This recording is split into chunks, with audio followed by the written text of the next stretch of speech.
येन भूस्वपदान्तिकं वन्देऽहं श्रीगुरो श्रीयुतपदकमलं श्रीगुरुन् वैष्णवांश्च श्रीरूपं सागरजातं सहगणा रघुनाथान्वितं त्वं सजीवं साद्वैतं सावधूतं परिजनसहितं कृष्णचैतन्यदेवं श्रीराधाकृष्णपादान् सहगणा ललिता श्रीविशाखान्वितांश्च जय श्री कृष्ण चैतन्य प्रभु नित्यानंद श्री अद्वैत गदाधर श्रीवासादि गौर भक्त वृंद हरे कृष्णा कृष्णा कृष्णा हरे हरे हरे राम राम राम हरे हरे हरे कृष्णा कृष्णा कृष्णा हरे हरे हरे राम राम राम हरे हरे हरे कृष्णा कृष्णा कृष्णा हरे हरे हरे राम राम हरे हरे हरे कृष्णा हरे कृष्णा। तो सभी का स्वागत है हमारे प्रति बुधवार के इस सत्र में, जिधर हम श्रीमद् भगवद गीता यथारूप के ऊपर श्रील प्रभुपाद जी के दिए गए तात्पर्यों की चर्चा कर रहे हैं। तो चर्चा करने के पूर्व हम भगवद गीता के श्लोक का पठन करेंगे 11वें श्लोक तक। पहले श्लोक से लेके 11वें श्लोक तक। इसमें ऐसा नहीं होगा कि मैं बोलूँगा मेरे पश्चात आप बोलेंगे, हम सब साथ में बोलेंगे। तो गीता के श्लोक बोलने के पश्चात हमें समझ में आएगा कि क्या महत्व है गीता के इन श्लोकों का। सबके पास भगवद गीता है यथारूप। सबसे पहला भगवद गीता को नीचे नहीं रखना चाहिए, और अगर नीचे रख रहे तो रुमाल रख सकते हैं, या आपका प्रिय क्या मोबाइल। देखो सबका एक ही जवाब आया, हमारा सबका प्रिय क्या है, मोबाइल। तो मोबाइल रखिए, उसके ऊपर रख सकते, लेकिन कृपया नीचे मत रखिए। अध्याय 1 कुरुक्षेत्र के युद्ध स्थल में सैन्य निरीक्षण। सब साथ में बोलिए। धृतराष्ट्र उवाच धर्मक्षेत्रे कुरुक्षेत्रे समवेतायुत्सवः वामका पाण्डवाश्चैव किमकुर्वत संजय।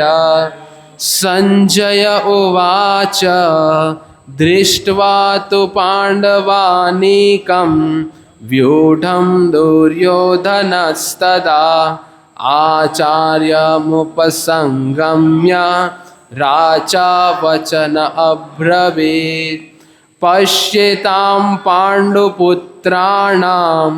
आचार्यं महतिं च मुं व्यूढां द्रुपदपुत्रेण तव शिष्येण धीमता अत्र शूरा महेश्वासा भीमार्जुन समायुधि युयुधानो विराटश्च द्रुपदश्च महारथ दृष्टकेतुश्च केतान काशीराजश्च वीर्यवान् पुरुजित् कुन्तिभोजश्व शैव्यश्च नरपुङ्गवा योधामन्युश्च विक्रान्त उत्तमोजाश्च वीर्यवान् सौभद्रो द्रौपदेयाश्च सर्व एव महारथा अस्माकं तु विशिष्टाये तानि बोधद्विजोत्तमा नायका मम सैन्यस्य संज्ञार्थता न ब्रवीमि ते। भवान् भीष्मश्च कर्णश्च कृपश्च समतिं जयः अश्वत्थामा विकर्णश्च सौमदत्तिस्वथैव च अन्ये च बहवः शूरा मदर्थे त्यक्तजीविता नानाशस्त्रप्रहरणा सर्वे युद्धविशारदाः। अपर्याप्तं तद् अस्माकं बलं भीष्माभिरक्षितं पर्याप्तं त्वेदमेतेषां बलं भीमाभिरक्षितम् अयनेषु च सर्वेषु यथा भागमवस्थितः भीष्ममेवाभिरक्षन्तु भवन्तः सर्व एव हि। ये भगवत गीता कैसा अनुभव हुआ आपका? बहुत अच्छा। क्यों ऐसा? एक उदाहरण से समझाऊंगा। जैसे एक माता पिता होते हैं, तो माता पिता घर में अक्सर बच्चों के साथ में खेला करते हैं जब बच्चे छोटे होते हैं। तो फिर बच्चे कुछ समय के लिए घर से बाहर जब रहते हैं तो बच्चों की चीज़ें को इधर उधर माता देखती है, माँ देखे या पिताजी देखे, तो बच्चों की चीज़ों को देख के उनको किनका स्मरण होता है? बच्चों का स्मरण होता है ना। जैसे बच्चों के कपड़े देखे तो बोलते ये देखो मेरे बच्चे के कपड़े हैं, ये देखो मेरे बच्चों का खिलौना है ना। तो ये श्रील प्रभुपाद जी एक प्रवचन में कह रहे हैं कि जब भी हम बच्चे की चीज़ों को देखते हैं तो बच्चों का स्मरण होता है ना। वैसे ही ये जो श्लोक है ये भगवान के द्वारा कहे गए हैं। तो इसीलिए, और हमने जितने भी 11वें श्लोक तक देखा, तो हम आगे चर्चा करेंगे कि हर एक श्लोकों में अलग अलग सैनिकों का वर्णन है, अलग अलग युद्ध स्थल पे जितने भी लोग उपस्थित हैं उन्हीं का वर्णन है। तो वो क्यों है, किसके लिए है? क्योंकि भगवान के संबंध में जितने भी लोग हैं उनको देख के हमें भगवान का स्मरण होता है। तो ये भगवत गीता के जो श्लोक है वो साक्षात भगवान के द्वारा कहे गए हैं। इसीलिए ये श्लोकों के उच्चारण में एक पवित्रता का अनुभव हमें होता है। समझ में आ रहा है? इसीलिए ये श्लोक जो है उनका पठन बहुत आवश्यक है। कई बार क्या होता है कि हम जब भगवत गीता पढ़ते हैं तो हम सिर्फ जो अनुवाद लिखा है, तात्पर्य लिखा है वो पढ़ लेते हैं। हम सोचते हैं कि ये श्लोक कौन पढ़ेगा, हमें आता नहीं है ना, ऐसा हमें लगता है कि हमें उच्चारण नहीं आ रहा है। लेकिन हमें धीरे धीरे प्रयत्न करना पड़ेगा। अगर हम प्रयत्न करेंगे तो क्या होगा, हम धीरे धीरे सीख जाएंगे। तो हम शुरू किए हैं भगवत गीता यथारूप। तो सबसे पहली चीज हमारे मन में हमें स्पष्ट होनी चाहिए, हम भगवत गीता क्यों सीख रहे हैं। देखो कई बार ये मैं क्यों बार बार बता रहा हूं, क्योंकि क्या होता है कि बाहर के जगत का प्रभाव इतना ज़्यादा है। हम सब लोग अधिकांश कौन से जगत में रहते हैं? ज़्यादा भौतिक जगत में रहते हैं ना। भौतिक जगत समझ में आता है सबको, जो जगत में हम जी रहे हैं, व्यापार कर रहे हैं, नौकरी कर रहे हैं। हम सत्संग में कितना समय आते हैं? एक दिन में कितने घंटे होते हैं? 24। एक हफ्ते में कितने दिन रहते हैं? 7 कि 8? 7। सोमवार, मंगलवार, बुधवार, गुरुवार, शुक्रवार, शनिवार, रविवार, 7 दिन हुए। 24 × 7 कीजिए, कितना होता है? 168। तो 168 घंटों में हम कितना समय सत्संग में आते हैं? गिन के 2 घंटा, 8:30 से 10:30। तो सोचिए 168 ना, 168 में से 166 घंटा, 166 घंटे हम बाहर के जगत में बिताते हैं, 2 घंटे सिर्फ आध्यात्मिक जीवन के लिए देते हैं। इसीलिए कई बार क्या होता है, हमें सत्संग में आने को आलस आती है। हम सोचते जाने दो, अभी आज नहीं जाता हूं, आज मूड नहीं है। ऐसा कितने लोग का अनुभव है? प्रामाणिकता से हाथ ऊपर कीजिए। बहुत लोग का है ऐसा अनुभव, हमें होता है कई बार, या नहीं होगा तो भविष्य में होगा। क्योंकि माया का कर्तव्य है कि वो हमें बार बार फंसाती है इस संसार में,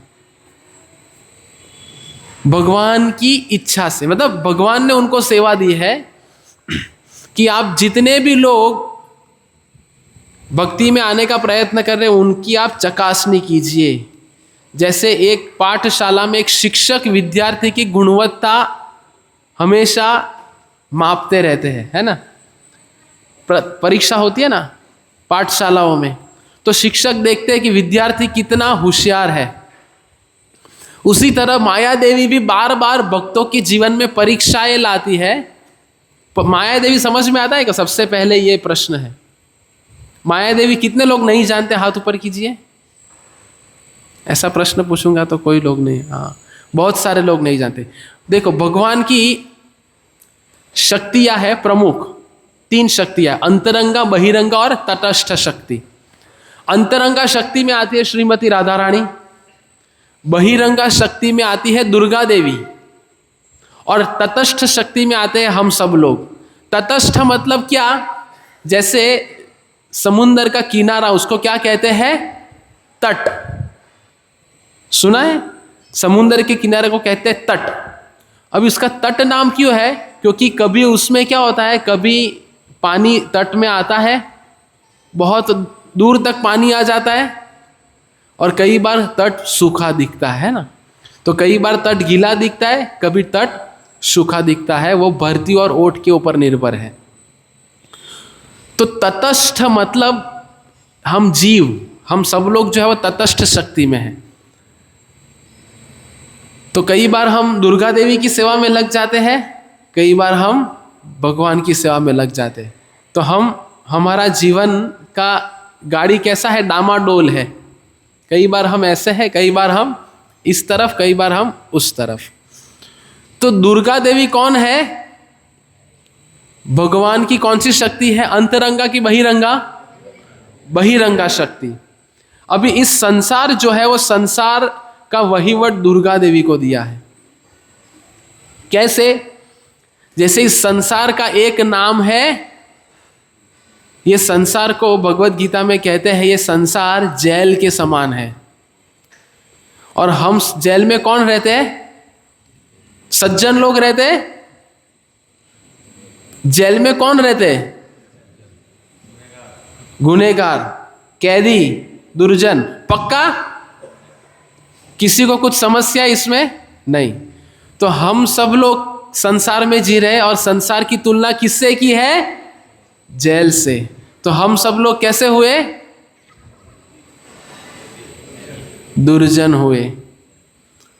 पर अभी हम हरे कृष्णा केंद्र में आए तो सज्जन बनने का एक अवसर प्रदान हो रहा है हमें। तो संस्कृत में जेल को कहा जाता है दुर्ग। संस्कृत में जेल का नाम क्या है? दुर्ग। और जेल की रखवाली करने वाला जो है, इनको कहते हैं दुर्गा। समझ में आया? ये संसार किनके समान है? जेल के समान। संसार का नाम है दुर्ग, और ये दुर्ग की रखवाली करने वाले कौन है? दुर्गा। तो दुर्गा देवी का कर्तव्य है, भगवान ने सेवा दी है कि जो इस संसार से बाहर निकलेगा और जब आध्यात्मिक जीवन के तरफ प्रयाण करेगा तो उनको पूरा चकास लेना है। जैसे एयरपोर्ट पे जाते हैं हम सब लोग, अगर नहीं भी गए होंगे तो मूवी में देखा होगा, हमने चलचित्रों में देखा है। क्या होता है? चेक इन होता है। फेसबुक वाला चेकिंग नहीं कह रहा हूं मैं, चेक इन चेक आउट। हम गांव जाते हैं, मानो गए हम शिमला, तो हमारा फेसबुक पे अपलोड हो जाता है। चेक इन ही कहते हैं ना, check in Shimla, check out Shimla. तो हम वो चेक इन की बात नहीं कर रहे, हम एयरपोर्ट वाला चेक इन की बात कर रहे हैं।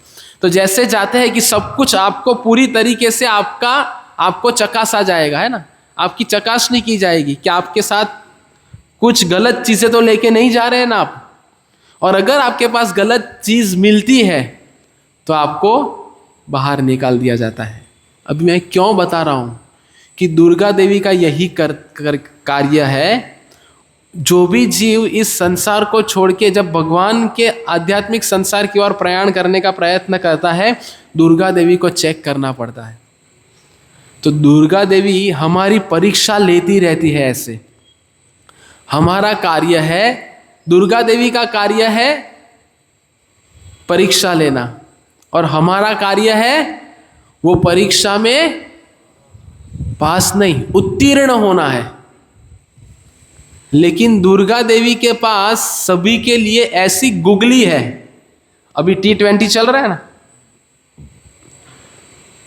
तो जो एक्सपर्ट बॉलर होता है ना, वो जब सामने वाली टीम में जितने भी अच्छे अच्छे खिलाड़ी हैं, सबके वीक पॉइंट जानता है वो। और जब वो बॉलिंग करता है तो उसके हिसाब से ऐसी गुगली डालता है कि वो फेल होना ही होना है। तो वैसे हमें इधर कितनी भी पाठ दिए जाए, हमें इधर कितना भी प्रशिक्षण दिया जाए, लेकिन माया देवी सब कुछ जानती है, सबकी वीक पॉइंट को जानती है, सबकी कमजोरी को जानती है, और इधर से बाहर निकलने के बाद सबसे पहली गुगली डालती है। जिसको T20 पसंद है तो वो जैसा मोबाइल में टाइम देखने जाएगा कि नोटिफिकेशन आएगा मैच का, तो हम ये।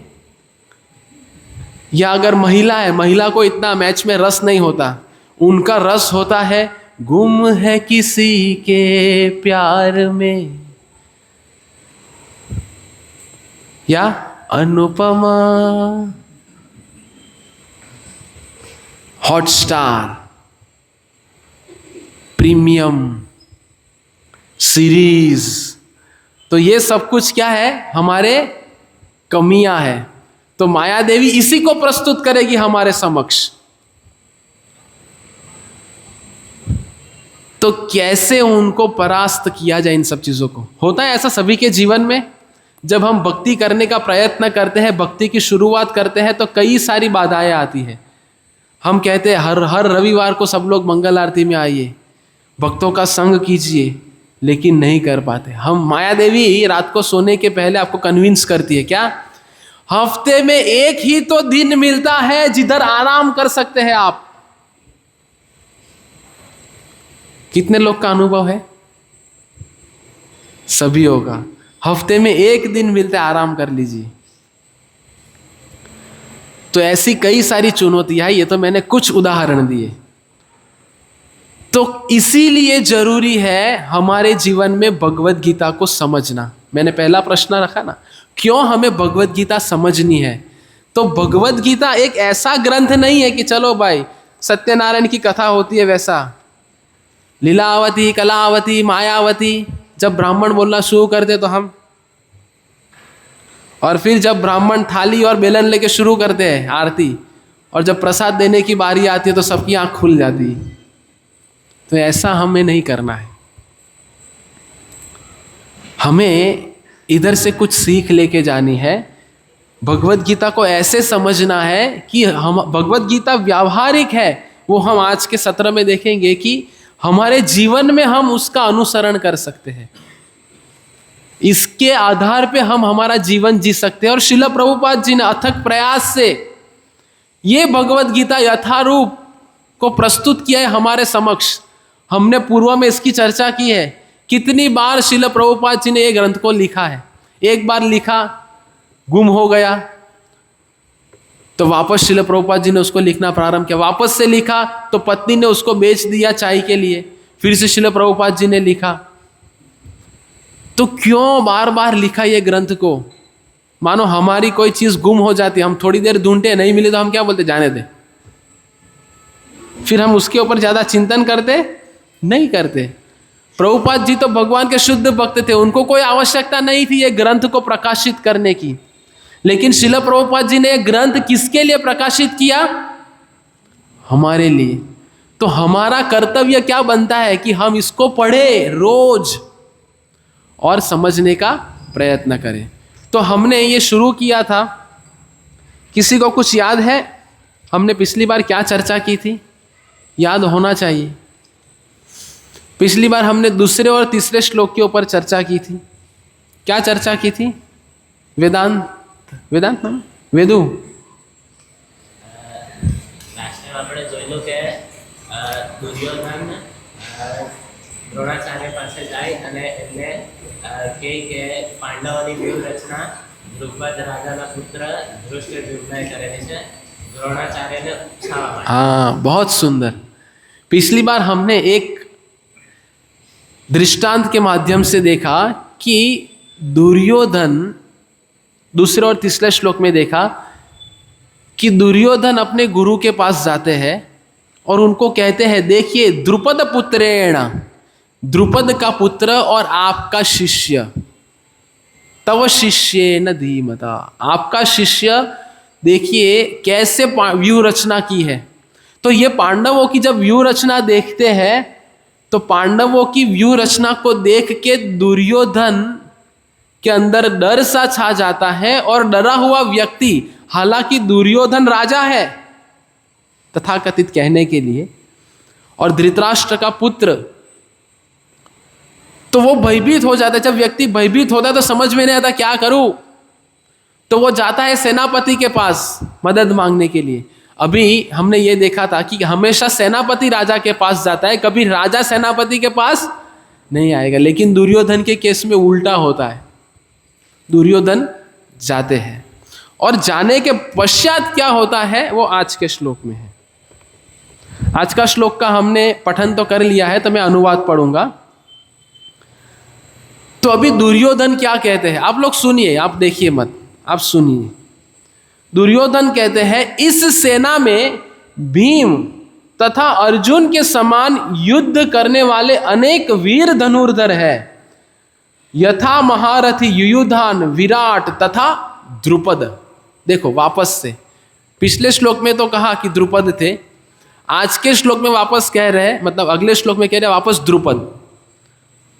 अभी देखो आचार्य इसके ऊपर अपनी उत्प्रेक्षा देते हैं कि ये जो अभी दुर्योधन क्या कर रहे हैं, 11वें श्लोक तक, इस प्रथम अध्याय के 11वें श्लोक तक क्या होगा, दुर्योधन अभी पांडवों की सेना में कितने कितने महारथी हैं उनका वर्णन करेंगे। उसके पश्चात अपनी सेना में कैसे कैसे लोग हैं उनका वर्णन करेंगे। इतना समझ में आ रहा है?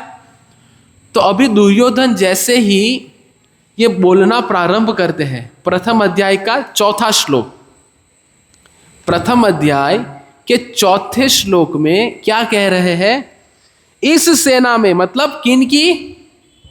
कौरवों की, पांडवों की। देख रहा था आप जगह है कि नहीं। पांडवों की सेना में भीम तथा अर्जुन। तो आचार्य कह रहे हैं कि सबसे पहले भीम का नाम क्यों लिया? वो ऐसा भी कह सकते ना, अर्जुन, भीम, नकुल, सहदेव, ऐसा सब भी बोल सकते थे, लेकिन सबसे पहले भीम का नाम क्यों लिया बताइए?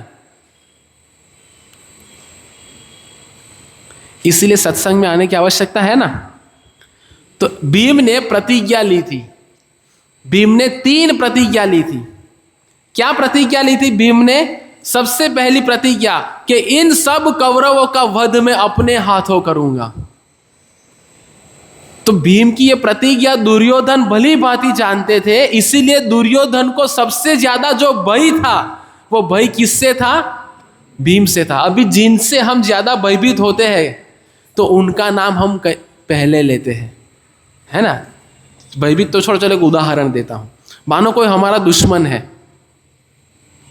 जैसे हम एक कंपनी में काम करते हैं मानो, और हमारे कोई कलीग से हमारी बनती नहीं, और जिनके साथ हमारी बनती है जब लंच के समय उनके साथ हम खाना खाने बैठते हैं तो अगर कुछ विषय निकलता है सबसे पहले जिससे हमारी नहीं बनती उनका नाम आता है कि नहीं?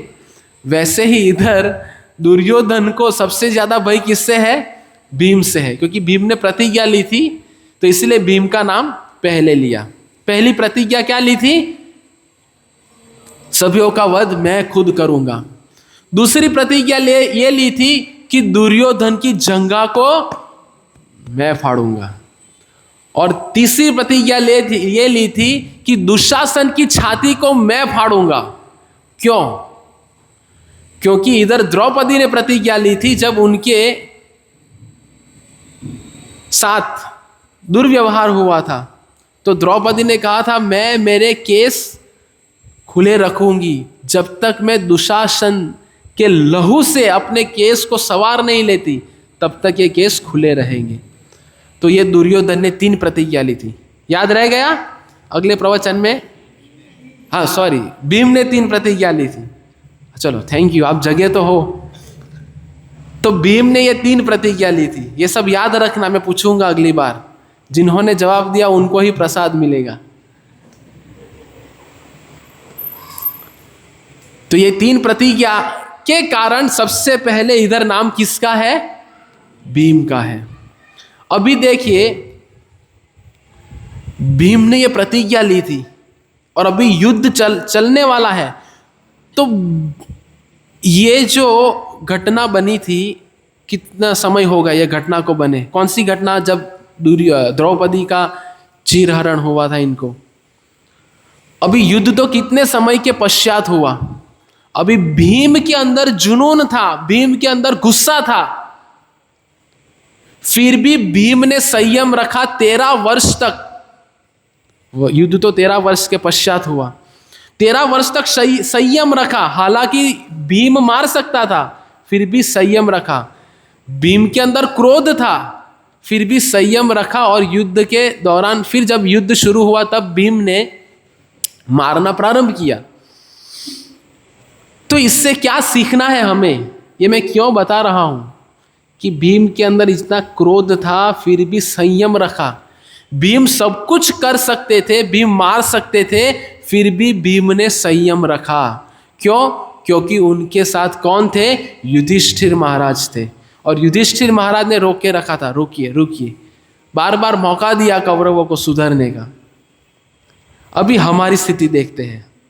हमें जब गुस्सा आता है, हम कुछ नहीं कर सकते, फिर भी हम बोलते मैं ये कर दूंगा, मैं वो कर दूंगा, मैं खून कर दूंगा, मैं उड़ा दूंगा, मार काट हो जाती है ना? भीम सब कुछ कर सकते फिर भी संयम रखा। और हमारे अंदर जब क्रोध आता है, हम कुछ नहीं कर सकते फिर भी हम संयम नहीं रखते। होता है ऐसा हमारे व्यक्तिगत जीवन में। हमें जब क्रोध आता है तो हम तुरंत एक्शन मोड में आ जाते हैं। तो ये सबसे प्रथम शिक्षा भीम अपने द्वारा दे रहे हैं कि जब भी ऐसी कुछ चीजें होती है तो आध्यात्मिक गुरु का सहारा लेना चाहिए। हमारे जीवन में ऐसी कई घटनाएं होती है जिधर हम हमारे व्यक्तिगत रूप से निर्णय ले लेते हैं, लेकिन जीवन में कभी भी कोई भी निर्णय व्यक्तिगत रूप से नहीं लेना है, स्वयं से नहीं लेना है, आध्यात्मिक गुरु की सहायता से लेना है जो आध्यात्मिक ज्ञान में उत्तीर्ण हो। अभी आध्यात्मिक गुरु मतलब कौन से गुरु की चर्चा कर रहे हैं? पहले कई सत्रों में हमने देखा, कोई भी गुरु नहीं, समोसा वाले गुरु, कचौरी वाले गुरु, चटनी वाले गुरु, कृपानी वाले गुरु, ये सब गुरु की चर्चा हम नहीं कर रहे। हम कौन से गुरु की बात कर रहे हैं? हाँ, पर गुरु कैसे पहचाने? भूल गए? देखो, ये हमारी कलयुग की स्थिति है। हाँ, वेरी गुड। सबसे पहला ये देखना चाहिए कि प्रामाणिक 4 संप्रदाय में से कोई एक संप्रदाय में है क्या? वो कौन से प्रामाणिक 4 संप्रदाय? श्री संप्रदाय, ब्रह्म संप्रदाय, रुद्र संप्रदाय, कुमार संप्रदाय। ये 4 संप्रदाय में से एक संप्रदाय में होने चाहिए और गुरु शिष्य परंपरा में आने चाहिए। जैसे अभी इस्कॉन कौन से संप्रदाय से आता है? ये हमें पता होना चाहिए, जो भी नए लोग हैं सभी को पता होना चाहिए, नहीं तो कल जाके कोई पूछेगा तो हाँ हम तो कोई संप्रदाय में ही नहीं आते। ऐसा नहीं होना चाहिए। हम कौन से संप्रदाय से आते हैं? ब्रह्म माधव गौड़ीय संप्रदाय। अब ये अधिकृत संप्रदाय में से है? आप चेक करो ये अधिकृत संप्रदाय में से है कि नहीं। देखो कौन से 4 संप्रदाय है? श्री, रुद्र, ब्रह्म, कुमार। और हम कौन से संप्रदाय से हैं? ब्रह्म माधव गौड़ीय संप्रदाय। तो हम हैं संप्रदाय में? पक्का? हाँ है। तो अभी हमारी गुरु शिष्य परंपरा किधर है बताइए? मैंने कहा चलो ठीक है, 4 संप्रदाय में से एक संप्रदाय, फिर गुरु शिष्य परंपरा होनी चाहिए। तो ये दिख रहा है आपको नीचे सबसे पहला फोटो दिख रहा है, श्रील प्रभुपाद जी का फोटो दिख रहा है सबको? देखो भगवान है, उनके बाद पंचतत्व नरसिम्हदेव है, उसके बाद में नीचे दिखे एक फोटो में 5 आचार्य है, दिख रहे? तो सबसे पहले है श्रील प्रभुपाद जी। इधर देखिए उनके गुरु, उनके बाजू में कौन है? भक्ति सिद्धांत सरस्वती ठाकुर, वो उनके गुरु। उनके बाजू में है गौर किशोर दास बाबा जी महाराज, उनके बाजू में है भक्ति विनोद ठाकुर, उनके बाजू में है जगन्नाथ दास बाबा जी महाराज। इनको कहते हैं गुरु शिष्य परंपरा। तो हम सब लोग सौभाग्यशाली है कि ऐसे गुरु शिष्य परंपरा में हमें यह ज्ञान प्रदान हो रहा है। तो आध्यात्मिक गुरु के मार्गदर्शन में हमें हमेशा रहना चाहिए। ये हमें ये श्लोक से समझ में आता है। फिर आगे का श्लोक, इनके साथ ही दृष्टकेतु, चेकितान, काशीराज, पुरीजीत, कुंती बोध तथा शैब्य जैसे महान शक्तिशाली योद्धा भी है। जैसे मैंने पूर्व में कहा कि सब योद्धाओं का वो वर्णन करेंगे। फिर कहेंगे आगे, पराक्रमी युधामन्यु, अत्यंत शक्तिशाली उत्तम मौजा, सुभद्रा का पुत्र तथा द्रौपदी के पुत्र, ये सभी महारथी है। किंतु हे ब्राह्मण श्रेष्ठ, आपकी सूचना के लिए मैं अपनी सेना के उन नायकों के विषय में बताना चाहूंगा जो मेरी सेना को संचालित करने में विशेष रूप से निपुण है। ये कौन कह रहा है? दुर्योधन। समझ में आया? अभी देखो ये श्लोक के पहले सब कह दिया दुर्योधन ने कि सामने वाली सेना में ऐसे ऐसे ऐसे ये सब लोग हैं। अभी आगे वर्णन दुर्योधन करेंगे कि अपनी सेना में कौन कौन है। अभी क्यों ऐसा बता रहे? अपनी सेना के बारे में बताने की क्या जरूरत है? तो जो दुर्योधन था वो पूरा पॉलिटिकल है। पॉलिटिकल क्या कहते हैं हिंदी में? राजनीतिक। दुर्योधन राजनीति में बहुत माहिर थे, तो उसका पूरा दिमाग राजनीति में चलता है। तो उनसे भी हमें सीख लेनी है। दुर्योधन महाराज भी हमें सिखा रहे कि दुर्योधन ने इतना राजनीति किया, पूरा राजनीति से सब कुछ। अभी राजनीति कैसे कर रहा है वो आगे के श्लोकों में हमको समझेगा, लेकिन उनसे क्या हमें सीखना है वो मैं आपको पहले बता देता हूं। दुर्योधन ने इतना राजनीति किया, इतना सब कुछ जुगाड़ किया, फिर भी विजय किसका हुआ? पांडवों का। पांडवों ने कोई राजनीति की? पांडव बहुत सरल थे, कोई राजनीति नहीं की। तो इससे सीख ये है कि अगर हम भक्तों के समाज में, अभी हम भक्तों के समाज में है ना, भक्तों के समाज में अगर हम राजनीति करेंगे तो उनका अंत क्या होगा? पराजय। हमारी भक्ति नष्ट हो जाएगी, हम भक्ति में से पराजित हो जाएंगे। इसीलिए बहुत जरूरी है भक्तों के संग में कोई राजनीति नहीं होनी चाहिए। कई बार हम भक्तों के संग में आते हैं तो हम, जैसे मानो हम में से कोई वो ऐसा कुछ कार्य कर रहे हैं बाहर, मतलब कोई करता होगा, वो LIC का काम करते हैं ना, LIC का काम क्या कहते हैं उसको, LIC के एजेंट्स होते हैं, फिर बाकी इत्यादि इत्यादि, या कोई डॉक्टर होगा मानो हम में से कोई, तो वो ये सोच के मंदिर में आएगा कि चलो मुझे बहुत सारे लोग एक साथ मिल जाएंगे जीवन बीमा पॉलिसी के लिए। और फिर वो भक्तों के समाधान फिर बोलता है आपको क्योंकि क्या है, ओके आप कुछ कराना चाहते हैं, इसको कहते हैं राजनीति। समझ में आ रहा है? उसको भक्ति से कुछ लेना देना नहीं है, लेकिन उसका दिमाग पूरा राजनीति में चलता है। ये एक मैंने उदाहरण दिया छोटा सा। ऐसी बहुत सारी चीजें हो सकती है भक्तों के समाज में जो हम राजनीति के तौर पे आते हैं। तो राजनीति करेंगे तो उसका परिणाम क्या आएगा? दुर्योधन खुद बता रहा है अपने उदाहरण से कि पराजय होगा। अभी दुर्योधन अपने गुरु के पास में, सेनापति के पास में जाके सब कुछ पांडवों की सेना का वर्णन कर रहे कि ऐसा ऐसा ऐसा ऐसा सब कुछ है। फिर अपनी सेना के बारे में वर्णन करना प्रारंभ करते हैं, इसीलिए कि पांडवों की सेना के महान योद्धा को देख के मेरे जितने भी योद्धा है, मेरी पार्टी में जितने भी लोग हैं, उनका उत्साह नीचे ना आ जाए, कम ना आ जाए, ये सब लोग निरुत्साही ना हो जाए, है ना। जैसे क्रिकेट में होता है ना, भारत और ऑस्ट्रेलिया, तो ऑस्ट्रेलिया भी तगड़ी टीम है, भारत वालों को ऑस्ट्रेलिया को देख के थोड़ा डर लगता है कि भाई क्या होगा। तो फिर सब लोग क्या करते? चीयर अप, भारत भारत, सब लोग भारत का वो लगा के, ये लगा के सब लोग ऐसा ऐसा करते हैं। क्यों? प्रोत्साहन देने के लिए कि आप आगे बढ़ो, हम सब आपके साथ में हैं। तो ये तो एक मैंने भौतिक उदाहरण दिया समझाने के लिए। तो ऐसे ही दुर्योधन अभी अपनी सेना को प्रोत्साहित कर रहा है कि आप अपनी सेना को कम मत समझो। आगे क्या कह रहे दुर्योधन?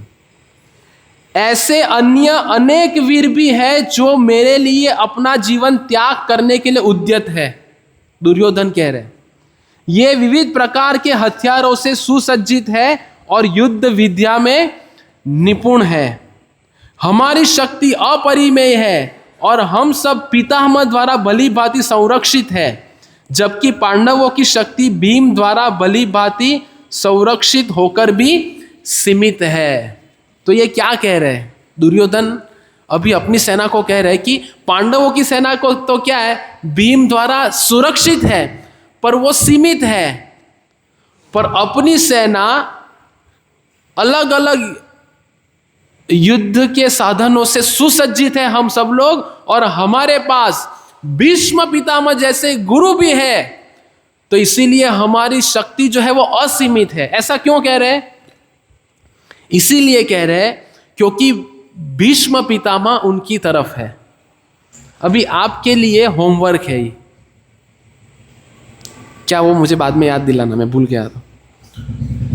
तो अभी भीष्म पितामह कौन है वो मैं आपको बताता हूं। भीष्म पितामह ऐसे योद्धा है, जैसे हमने परशुराम का नाम सुना, परशुराम का नाम सुना है, तो परशुराम ने कितनी बार युद्ध में कितने सारे लोगों को परास्त किया, हजारों लाखों करोड़ों लोगों को परास्त किया युद्ध में।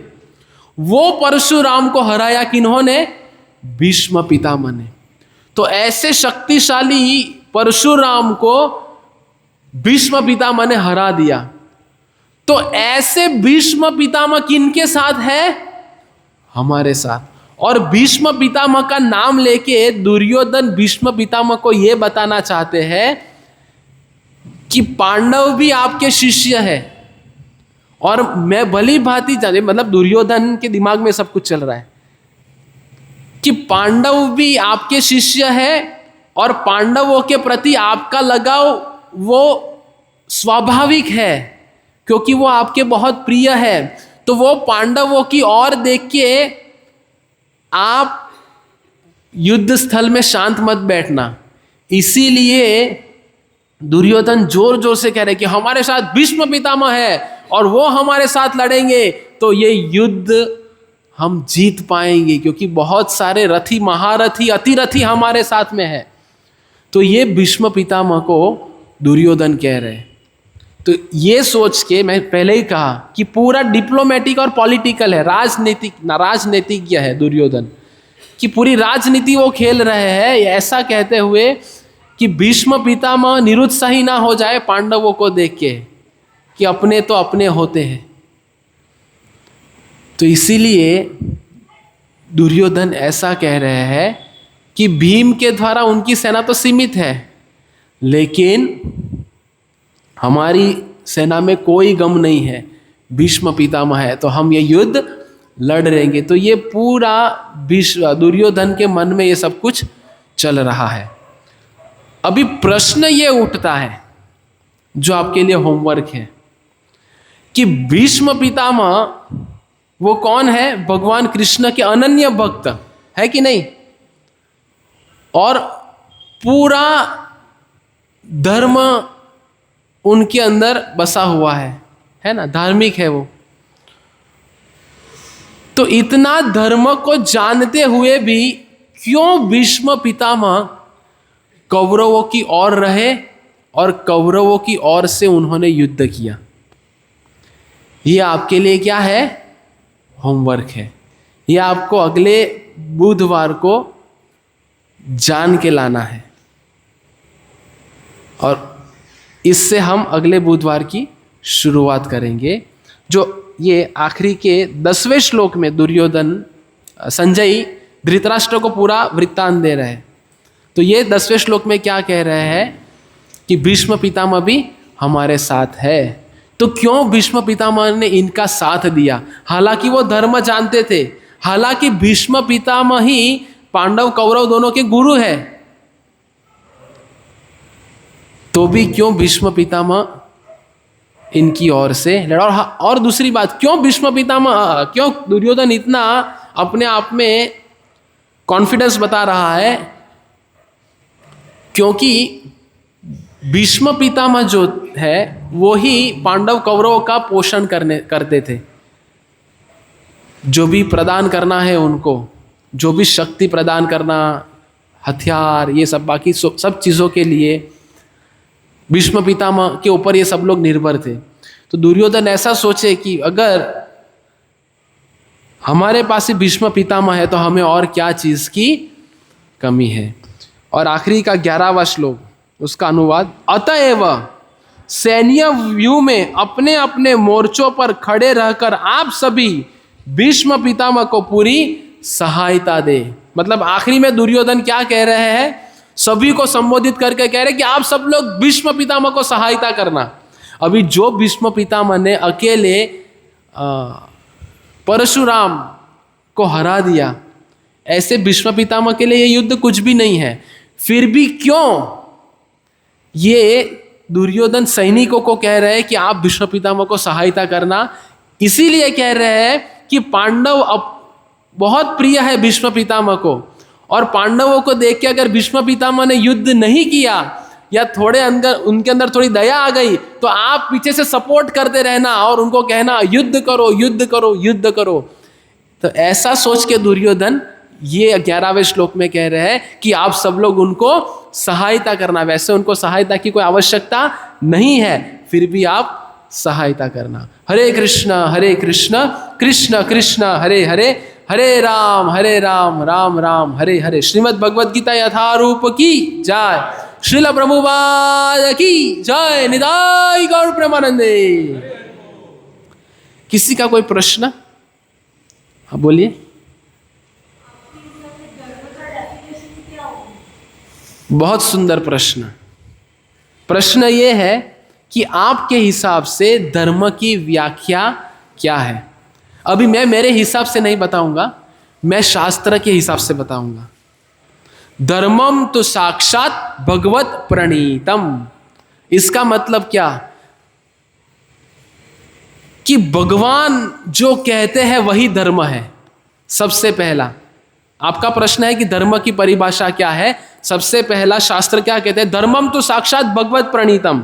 जो भगवान ने कहा वही धर्म है। दूसरा श्रीमद् भागवतम का एक श्लोक है, सवे पुंसा परो धर्मो, सवे पुंसा परो धर्मो यथो भक्तिरधोक्षजे अहेतु की अप्रतिहता ययात्मा सुप्रसीदति। सवे पुंसा परो धर्मो, सभी का परो धर्म क्या है? सवे पुंसा परो धर्मो यथो भक्तिरधोक्षजे, अधोक्ष की भक्ति करना धर्म है। और वो कैसी भक्ति? अहेतु की अप्रतिहता ययात्मा सुप्रसिद्धति। अहेतु की मतलब बिना किसी हेतु के। ऐसा नहीं कि मैं भक्ति करूंगा, कोई लड़का सोचेगा कि मुझे कोई अच्छी मिल जाए, कोई लड़की सोचे मुझे कोई अच्छा मिल जाए, या हरे कृष्ण मंत्र जप करूंगा तो पैसा आएगा, लक्ष्मी आएगी। ये नहीं, ऐसा कोई हेतु नहीं। अहेतु की एकमेव हेतु ये होना चाहिए, कृष्ण प्रीति अर्थम। मैं जो भी कुछ करूंगा, सत्संग में आ रहा हूं, भक्ति कर रहा हूं, नाम जप कर रहा हूं, केवल और केवल भगवान कृष्ण की प्रसन्नता के लिए, अन्य कोई हेतु नहीं। कृष्ण प्रीति अर्थम, अहेतु की। और अप्रतिहता मतलब बिना किसी रुकावट के, चाहे जीवन में कुछ भी समस्या क्यों ना आ जाए, कितनी भी आंधी तूफान क्यों ना आ जाए जीवन में, पर हरे कृष्ण कृष्ण कृष्ण हरे हरे, हरे राम राम राम हरे हरे, ये मैं भक्ति नहीं छोड़ूंगा। तो अभी धर्म क्या है? धर्म मतलब शास्त्र कहते हैं इनसेपरेबल कैरेक्टरिस्टिक्स। समझ में आता है? इनसेपरेबल कैरेक्टरिस्टिक्स मतलब अविभाज्य अंग। जैसे मेरा हाथ है, ये अविभाज्य है। समझ में आ रहा है? ये हाथ को मैं अलग कर सकता हूं मेरे से? हाँ कि ना माता जी? नहीं, अविभाज्य है ना। जैसे मैं उदाहरण बताऊंगा, जैसे चीनी का धर्म क्या है? मिठास। और मिर्ची का धर्म है तीखास। कभी मिर्ची मीठी हो सकती है, कभी चीनी तीखी हो सकती है। तो कभी मिर्ची अपना धर्म नहीं छोड़ेगी, कभी चीनी अपना धर्म नहीं छोड़ेगी। उसी तरह धर्म मतलब क्या? कि वो चीज जो हम कभी हमसे जुदा नहीं कर सकते। तो धर्म मतलब वो चीज कि हरेक का धर्म क्या है? भगवान की सेवा करना, भगवान की भक्ति करना। ये हमारा अविभाज्य अंग है जीवन का। इसको कहते हैं धर्म, जिनको हम जुदा नहीं कर सकते कभी भी हमारे जीवन से। देखो, हम सब लोग कैसे जुदा नहीं कर सकते? हम सब लोग किसी ना किसी की सेवा कर रहे हैं कि नहीं कर रहे? जो महिला है वो घर की सेवा कर रहे हैं, अपने पति की सेवा कर रही है। जो पुरुष है वो बॉस की सेवा कर रहे हैं। तो हम सब लोग किसी ना किसी की सेवा में लगे हैं। तो किसी ना किसी की सेवा करना ये तो निश्चित है। कार्य के बिना कोई व्यक्ति रह नहीं सकता। तो अगर सेवा करनी ही है तो भगवान की सेवा क्यों ना करे? इसको कहते हैं धर्म। तो हमारा कॉन्स्टिट्यूशनल पोजीशन ही है भगवान की सेवा और भगवान की भक्ति करना। इसको कहते हैं धर्म। समझ में आया माता जी? धर्म मतलब पक्का क्लियर हुआ? हाँ पूछिए।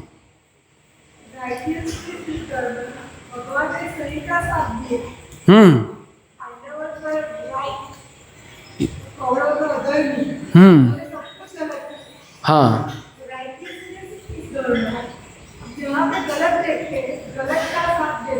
हाँ, वो तो अधर्म ही हुआ। Yes yes, you are right, आप सही हो।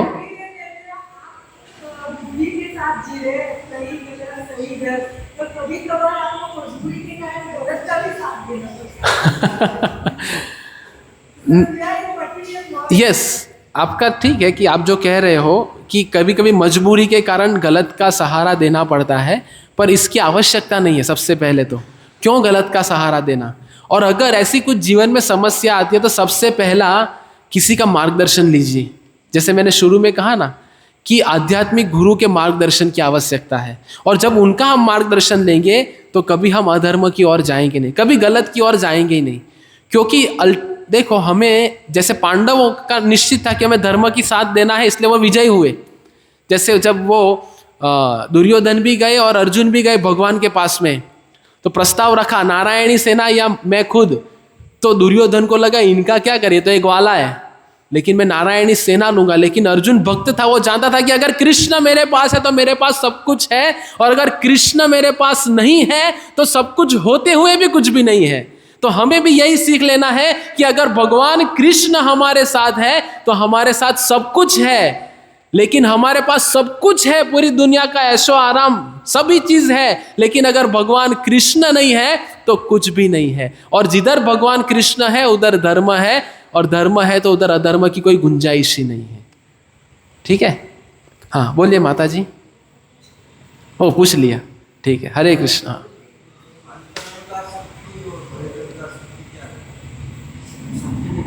ओके, प्रश्न ये है कि आपने जो प्रवचन में कहा अंतरंगा शक्ति बहिरंगा शक्ति, तो इसमें क्या भेद है? तो बहिरंगा शक्ति तो मैंने बताया दुर्गा देवी, जिनको भगवान ने सेवा दी है हम सब लोग को ठीक करना, ठीक है। और अंतरंगा शक्ति श्रीमती राधा रानी, तो उनका कर्तव्य है कि जब कोई व्यक्ति भगवान की भक्ति में आना प्रारंभ करते हैं, भगवान की भक्ति करना प्रारंभ करते हैं, तो उनकी कृपा से हम भगवान की सेवा कर पाते हैं। तो भगवान की भक्ति में आगे बढ़ाने का कार्य श्रीमती राधा रानी की कृपा से होता है। यस, एग्जाम लेती है। जैसे एक उदाहरण से समझाऊं, शक्ति एक ही है। जैसे अभी गर्मी का सीजन है, तो आपके घर में क्या है? एसी। तो विद्युत वही है, विद्युत समझ में आता है ना सबको, इलेक्ट्रिसिटी वही है। तो वो इलेक्ट्रिसिटी जब एसी में जाएगी तो आपको ठंडा प्रदान करेगी, और वही इलेक्ट्रिसिटी जब ठंडी में हीटर में आएगी तो गर्मी प्रदान करेगी। समझ में आ रहा है? तो शक्ति मिल रही है, लेकिन आप कौन सी शक्ति से अपने आप को कनेक्ट किए हैं वो ज्यादा मायने रखेगी कि आप क्या अर्ज कर रहे हो। समझ में आ रहा है? तो भगवान की शक्ति है, समझ में आया ना? इलेक्ट्रिसिटी वही है, लेकिन कूलर में जाएगी तो ठंडक प्रदान करेगी और हीटर में जाएगी तो गर्मी देगी। तो वैसे ही भगवान की अंतरंगा शक्ति, अगर हम उनसे कृपा याचना करेंगे तो भक्ति में आगे बढ़ेंगे, और दुर्गा देवी से कृपा याचना करेंगे तो दुर्गा देवी आपकी जो इच्छा है वो आपको देती रहेगी। धनम देही, रूपम देही, पुत्रम देही, रूपवती भार्या देही, जो भी चाहिए वो सब कुछ प्रदान करेगी, लेकिन कृष्ण भक्ति नहीं मिलेगी। ठीक है? हरे कृष्ण। आपका बहुत बहुत धन्यवाद। आप सब लोग आइए, समय पे आए, इतने आपके व्यस्त शेड्यूल में ऐसे आप आते रहिए, साथ देते रहिए। हरे कृष्ण। श्रील प्रभुपाद की जय। सभी के लिए प्रसाद है, प्रसाद लेके जाइए।